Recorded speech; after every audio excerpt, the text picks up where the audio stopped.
Hi friends, welcome to my channel 5 Minutes Tech. Here is Samsung Galaxy A14. In this video, you will learn how you can remove or hide edge panel in your phone Samsung Galaxy A14. On the right side, near volume down key and power key, you will see a small bar. Okay, if you swipe like this, it will show some of the shortcuts, that is app shortcuts here itself. So if you want to choose any app here, you can just click it and it will open. Okay, this is called edge panel.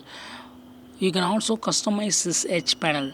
Suppose if you want to remove or hide this edge panel, yes, you can do it. What you have to do is just go to the settings of a phone here and go to display, then go to edge panels option and just turn off this button, and now you will not see a edge panel even if you swipe here. Okay, so because it is removed or hidden.